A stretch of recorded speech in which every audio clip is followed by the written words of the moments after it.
Les 4 étapes qui mènent vers le succès. Discours prononcé par Jim Rohn.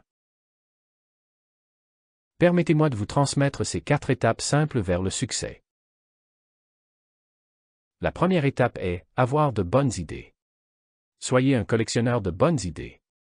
Mon mentor m'a appris à tenir un journal quand j'avais 25 ans. Je le fais depuis toutes ces années. Ils seront transmis à mes enfants et mes petits-enfants. Si vous entendez une bonne idée de santé, capturez-la, écrivez-la. Ne vous fiez pas à votre mémoire.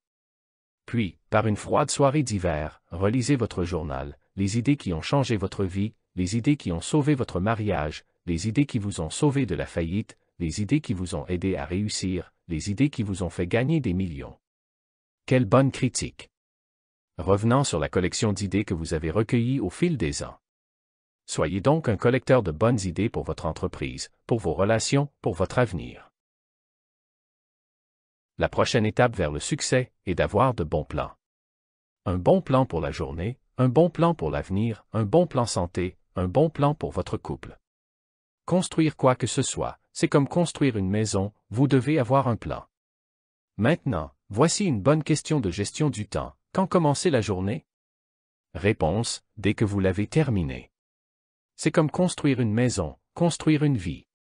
Que se passe-t-il si vous venez de commencer à poser des briques et que quelqu'un vous demande « Qu'est-ce que vous construisez ?» Et vous dites « Je n'en ai aucune idée ». Assurez-vous qu'il viendrait vous emmener dans un endroit sûr. Donc, ne commencez pas la maison avant de l'avoir terminée.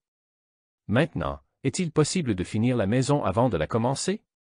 Oui, mais il serait stupide de commencer avant de l'avoir terminée. Pas une mauvaise idée de gestion du temps. Ne commencez pas la journée tant qu'elle n'est pas assez bien terminée, au moins le plan de la journée. Laissez un peu de place à l'improvisation. Laissez de la place pour des stratégies supplémentaires, mais terminez-la avant de la commencer. Et voici la pièce suivante qui est un peu plus difficile, ne commencez pas la semaine tant que vous ne l'avez pas terminée. Disposez-le, structurez-le, puis mettez-le au travail. Ensuite, le suivant est encore un peu plus difficile, ne commencez pas le mois tant que vous ne l'avez pas terminé. Et enfin le grand, ne commencez pas l'année tant qu'elle n'est pas terminée sur papier. Ce n'est pas une mauvaise idée, vers la fin de l'année, de s'asseoir avec votre famille pour les plans de structure familiale, de vous asseoir dans votre entreprise pour les plans d'affaires, de vous asseoir avec votre conseiller financier pour vos investissements et de planifier l'année. Point propriété à acheter, propriété à vendre, endroit où aller avec votre famille, étaler l'année. J'ai finalement appris à faire ça. Il a également été utile pour ma famille de leur montrer où ils apparaissaient sur mon calendrier. Vous savez, j'avais l'habitude d'avoir mes affaires là-bas et j'avais l'habitude d'avoir mes conférences et mes séminaires tout disposés sur mon calendrier, et devinez ce que les enfants disaient. Où en sommes-nous sur le plan de match, s'il vous plaît, montrez-nous nos noms sur le plan de jeu. Vous devez donc le faire pour vos enfants, pour votre conjoint, pour vos amis.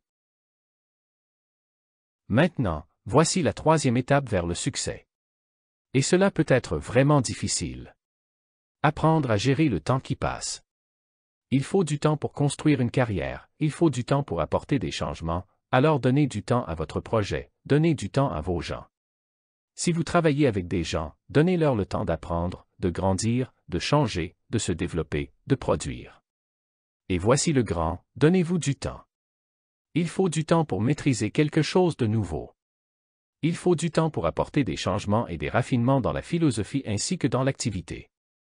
Donnez-vous le temps d'apprendre, le temps de l'obtenir, le temps de démarrer un élan, le temps d'enfin réussir. Il est facile d'être impatient avec soi-même. Je me souviens quand j'ai essayé pour la première fois d'apprendre à lasser mes chaussures. Les lacets de chaussures, il me semblait que ça me prendrait une éternité. Finalement, j'ai compris et cela n'a pas pris une éternité, mais il m'a semblé que pendant un moment je n'apprendrais jamais, je le ferais à l'envers. L'arc monte et descend au lieu de traverser. Comment puis-je redresser cela? Enfin j'ai compris, ça a juste pris du temps. Maman m'a un peu appris à jouer du piano. Voici l'échelle de la main gauche, disait-elle. J'ai compris, c'était facile. Puis elle a dit, voici la balance de droite.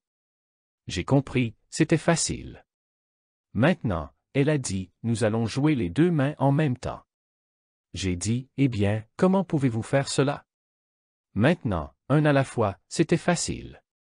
Mais en même temps, en regardant cette main et en regardant cette main, j'ai finalement compris. Enfin, je suis arrivé là où je pouvais jouer les gammes à deux mains. Puis je me souviens du jour où elle a dit, « Maintenant, nous allons lire la musique et jouer avec les deux mains. » J'ai pensé, tu ne peux pas faire tout ça, mais vous savez, bien sûr, je regarde la musique, je regarde chaque main, un peu confus au début, mais finalement je l'ai maîtrisé. Il a fallu un peu de temps pour lire la musique et jouer avec les deux mains. Puis je me souviens du jour où elle a dit, « Maintenant, nous allons regarder le public, lire la musique et jouer avec les deux mains. » J'ai pensé, ça va trop loin. Comment pourriez-vous faire ça? Mais voyons les ajouter un à la fois et me donner le temps d'en maîtriser un avant de passer au suivant. Bien sûr, je suis arrivé là où je pouvais regarder le public, lire la musique et jouer des deux mains. La leçon est donc la suivante, donnez-vous du temps, vous pouvez devenir un meilleur professionnel, vous pouvez mieux maîtriser l'art de la parentalité, vous pouvez mieux maîtriser l'art de gérer le temps, de conserver les ressources, de travailler ensemble en tant que partenaires. Donnez-vous du temps. Et voici la dernière étape, apprendre à résoudre des problèmes. Problèmes commerciaux, problèmes familiaux, problèmes financiers, problèmes émotionnels, etc., des défis pour nous tous. Voici la meilleure façon de traiter un problème, comme une opportunité de grandir. Changez si vous le devez, modifiez si vous le devez, jetez une ancienne philosophie qui ne fonctionnait pas bien pour une nouvelle.